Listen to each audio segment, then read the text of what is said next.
Hello Alamin. Dama baka cika kuɗin hayan ba shine baka gaya min ba. To gashi sun hana mu shiga. Nawa ne?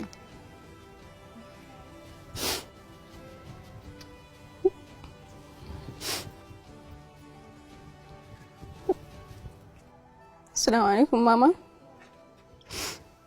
Dan Allah ina son ki aiko min da kuɗi ne. 50,000. Ba wani abu bane. Wani ɗan ƙaramin matsala ne. Ko mawa za ki aiko ki bashi namba na zai kawo min. In zan kwatanta masa. To, thank you. Yasmin dan Allah dan tsayar da shi kice mai za a kawo kuɗin yanzu. Kin gani? Ya fita neman kuɗin ne ma yanzu.